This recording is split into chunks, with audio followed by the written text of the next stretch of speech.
Mon bien-aimé dans le Seigneur, c'est encore une fois votre bien-aimé Paul Ariel Malim Toto, suis serviteur de Dieu.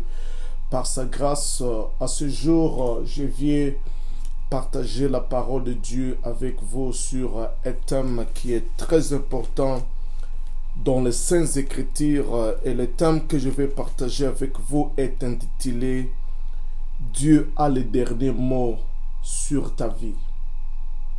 Dieu a le dernier mot sur ta vie. Bien-aimé dans le Seigneur, si nous pouvons ouvrir nos Bibles avec toi dans le livre de Jérémie chapitre 29, verset 11. La Bible dit, « Je connais les projets que j'ai formés pour vous.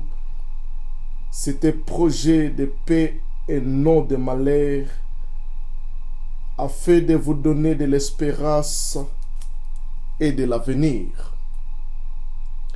Ici, c'est Dieu lui-même qui parle et qui s'adresse à son peuple en disant « Je connais les projets que j'ai formés sur vous. » C'était projet de paix et non de malheur. Bien-aimé dans le Seigneur, Dieu a un projet avec ta vie.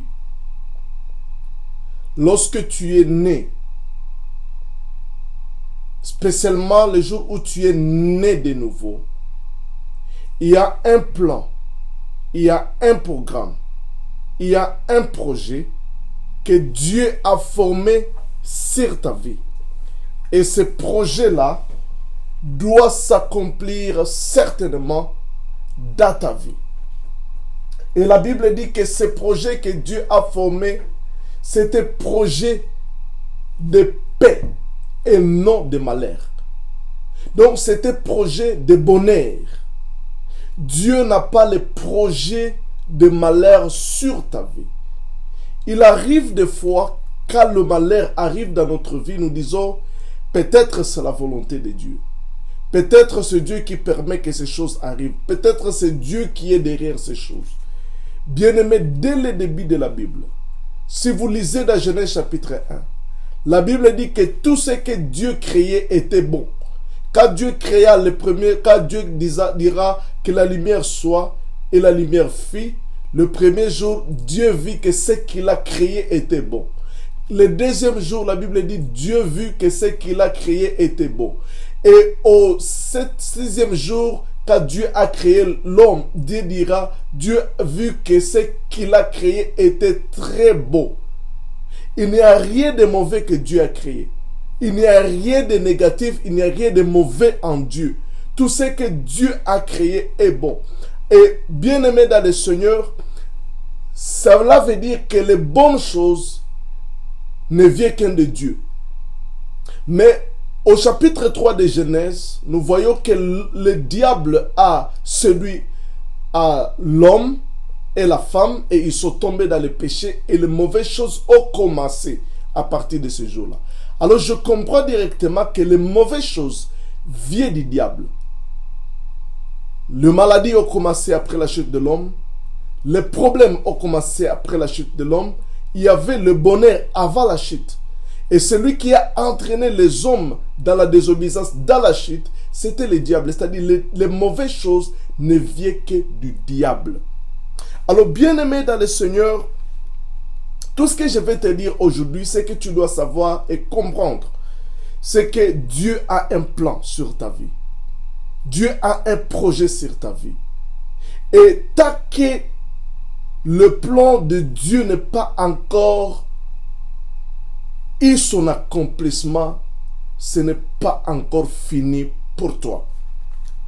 Bien-aimé dans le Seigneur, il arrive des fois que nous traversons des moments qui sont difficiles.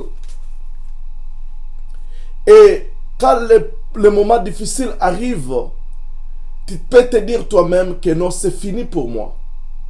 C'est fini pour moi. Peut-être que tu as reçu un rapport médical disant que tu as un cancer, disant que tu es stérile, que tu ne peux pas faire d'enfant, disant que tu es diabétique, c'est une maladie incurable, disant que tu as le sida, disant que tu as l'Ebola ou n'importe quelle maladie qui est incurable. Mais laisse-moi te dire, tant que Dieu n'a pas encore dit les derniers mots sur ta vie, ce n'est pas encore fini pour toi. Bien-aimé, tant que le projet de Dieu, Dieu n'a pas encore dit les derniers mots sur ce qu'il a avec comme projet sur ta vie, bien-aimé, il y a encore de l'espérance. Parce que la Bible dit, je connais les projets que j'ai formés pour vous, c'est des projets de paix et non de malheur, afin de vous donner de l'espérance et un avenir. Bien-aimé, tu peux être aujourd'hui désembarrassé à cause d'une situation relationnelle. Peut-être il y a un problème sur le plan relationnel avec tes amis, avec ton frère, avec ta famille, ton père, ta mère, ta femme, ton mari. Bien-aimé dans le Seigneur, tu peux dire que c'est fini pour moi dans le domaine relationnel. Tant que Dieu n'a pas encore dit les derniers mots, il y a toujours et il y a encore de l'espérance sur ta vie. Peut-être c'est une situation financière. Bien-aimé dans le Seigneur, tant que Dieu n'a pas encore dit les derniers mots, tu n'es pas encore fini. Les gens peuvent voir peut-être c'est ton business, c'est ton affaire, c'est ton travail qui est à déficit. Aux yeux des hommes, c'est fini. C'est fini pour toi. Bien-aimé, tant que Dieu n'a pas encore dit les derniers mots sur ta vie, ce n'est pas encore fini. Il y a encore de l'espérance pour ta vie. Tant que Dieu n'a pas encore dit les derniers mots, tu n'as pas assez découragé, mon frère et ma soeur. Bien-aimé dans le Seigneur, quel est le dernier mot de Dieu? C'est Dieu qui a le dernier mot sur la vie de l'homme. Aujourd'hui, si le diable est en train de détruire la vie des hommes, c'est parce que les hommes ont accepté le mensonge du diable. Mais celui qui a le dernier mot sur ta vie, c'est Dieu. Mais quel est le dernier mot de Dieu? Bien-aimé, le dernier mot de Dieu, c'est sa parole. Dieu n'a pas l'autre mot. Le dernier mot que moi j'attends, que tu dois attendre dans ta vie et par rapport à la situation, par rapport à ce que tu traverses, c'est la parole de Dieu. Laisse que ce soit la parole qui ait le dernier mot sur ta vie. Bien-aimé, quand tu traverses une situation qui semble que tu te trouves désemparé, tu te trouves désespéré, bien-aimé dans le Seigneur, rentre dans la parole de Dieu. Localise qu'est-ce qu'est la volonté de Dieu par rapport à ce que tu traverses. Par exemple, quand tu reçois le rapport comme quoi tu es un rapport médical, par exemple, ça peut être un rapport médical qui est négatif, comme du cancer, que tu ne peux plus avoir des enfants. Mais qu'est-ce que le dernier mot de Dieu par rapport à ça? Bien-aimé, le dernier mot par rapport à la maladie, il est écrit dans Ésaïe 53. Par ses meurtrissures, nous sommes guéris. Bien-aimé dans le Seigneur, la parole de Dieu, c'est la vérité. La parole de Dieu, c'est la vérité absolue. Jésus, dans sa prière, parce que Dieu a toujours attendu la prière de Jésus. Jésus a dit, sanctifie-les par ta parole, car ta parole est la vérité. Ce qui sort de la bouche de Dieu, c'est la vérité. Il a dit, par le meurtrissure de Jésus, nous sommes guéris. Bien-aimé, quand le docteur me dira que je suis malade, j'aurai l'audacité de dire, docteur, ça c'est votre rapport, mais j'ai un autre rapport dans la parole. Il est écrit dans Ésaïe 53, verset 1, qui a écrit à notre rapport, qui a écrit à notre message. Bien-aimé dans le Seigneur, ça c'est l'opinion du docteur, c'est le docteur qui a dit ça, c'est l'opinion des instruments de diagnostic, de la médecine moderne qui a dit, qui a découvert le cancer à moi. Mais la parole de Dieu me dit que tu es sans cancer et je vais me tenir dans la parole de Dieu et je vais confesser la parole de Dieu et cela va disparaître, bien-aimé. Le dimanche passé, il y a eu un témoignage dans notre église. ici à Cuyahoga Falls aux États-Unis. Il y a une maman qui était diagnostiquée de l'optique des yeux et on lui a dit que tu as une maladie générationnelle parce que la mère de cette maman-là qui a témoigné le dimanche, avant sa mort, elle est devenue aveugle. Et on a dit à cette femme que toi aussi tu risques d'être aveugle. C'est une femme âgée, elle peut être aux alentours de 75 ans. Et on a dit que toi aussi, c'est comme si tu peux avoir le même problème comme celui de ta mère, comme celui de ta mère. Mais cette maman est allée voir un frère à Christ et le frère a prié pour lui, il a déclaré la parole qui dit par ce maîtrise nous sommes guéris. Et cette femme a dit, ça c'est l'opinion des docteurs, mais j'ai une autre opinion et l'autre opinion c'est que la parole de Dieu dit. La vérité, le fact, c'est que je suis guéri et je n'ai pas de maladie générationnelle et je ne mourrai pas de même maladie qui a tué ma mère. Elle a confessé, elle a confessé, elle a confessé cette parole, elle a crié à cette parole, elle a crié à l'opinion de Dieu, à l'opinion du docteur ou au rapport du docteur. Et elle a décidé un autre jour d'aller voir un autre docteur. Et après un moment de confession, elle disait que je ne suis pas malade. Le rapport est sorti qu'elle n'a pas de problème et que sa vision est tellement et tout était intact. Le machine a vu le contraire parce qu'elle a crié. Bien-aimé, laisse-moi te dire, si tu crois à la parole de Dieu, tu verras la gloire de Dieu. Et si tu confesses la parole de Dieu, tu auras le salut. La Bible dit, c'est à croyant du cœur que nous parvenons au salut. C'est à croyant du cœur que nous parvenons à la justice. C'est à confessant de la bouche que nous recevons le salut. Bien-aimé, tu dois confesser la parole de Dieu par rapport à la situation. Bien-aimé, la parole, le docteur peut dire que tu n'auras pas d'enfant, tu es stérile. Mais la parole de Dieu dit ceci dans Exode chapitre 23 verset 25, que tu serviras l'Éternel ton Dieu et il bénira ton nom, il bénira ta maison, il te bénira et il n'y aura pas de femme stérile dans ton pays. Il n'y aura pas de femme stérile. La stérilité n'existe pas parmi les enfants de Dieu, dans le peuple de Dieu. Tu peux me dire, mais Isaac, Abraham, sa femme était stérile. La femme d'Isaac était stérile. La femme de Jacob était stérile. Mais moi, je te dirais, bien aimé, toutes les femmes stériles de la Bible, toutes les femmes stériles dont leur mari était en alliance avec Dieu, ont fini par donner des enfants, même à l'âge de la ménopause.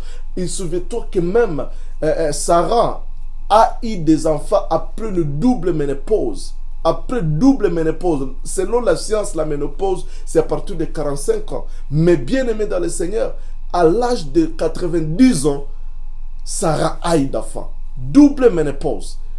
2 fois l'âge de la ménopause. Mais elle a eu 2 enfants à 92 ans. Bien aimé dans le Seigneur, ce que les docteurs, la science dit, ce n'est pas la vérité. Moi, je ne crois pas. La science est bon et j'accepte, il y a beaucoup de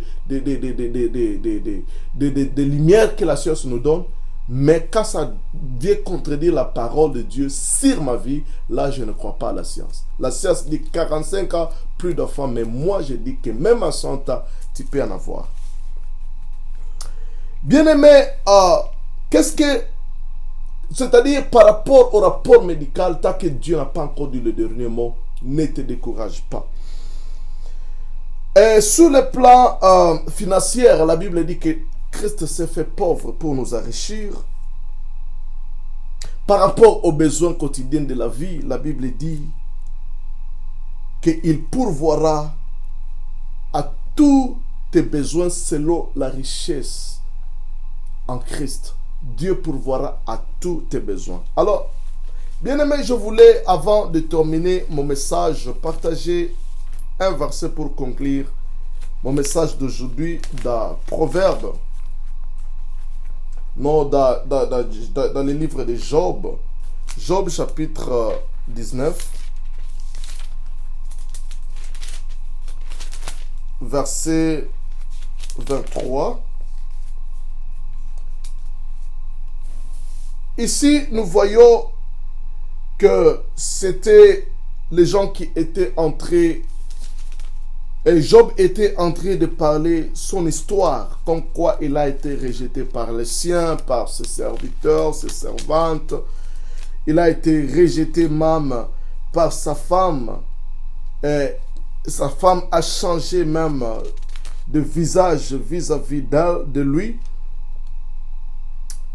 Mais cet homme dira quelque chose dans Proverbe chapitre 19, verset 25. Mais mon Rédempteur est vivant et il s'élèvera les derniers sur la terre. Mon Rédempteur est vivant et il s'élèvera le dernier sur la terre. Bien-aimé dans le Seigneur, ton Rédempteur est vivant. Et le Rédempteur, c'est Jésus. Le Rédempteur, c'est Dieu. Bien-aimé, il est vivant, il s'élèvera le dernier dans ta situation. Quel que soit ce que tu traverses, l'Éternel est celui qui s'élèvera le dernier et il dira les derniers mots sur ta vie. Alors ne t'inquiète pas de ce que tu traverses pour le moment et pour l'instant dans ta vie. It doesn't matter what you are going through. The Lord has the last word in your life. Mungu ana neno la mwisho juu ya maisha yako. Dieu a le dernier mot sur ta vie. Et bien-aimé dans le Seigneur, le centenier dira ceci: dis seulement un mot et mon serviteur sera guéri. Bien-aimé, tu as besoin d'une seule parole de la part du Seigneur et ta vie ne restera jamais la même. Que Dieu te bénisse. Père, merci pour cette parole. Que cette parole atteigne ses objectifs et que cette parole puisse aider quelqu'un sur la planète pour la gloire de ton nom, au nom de Jésus. Amen. Que Dieu te bénisse, bien-aimé.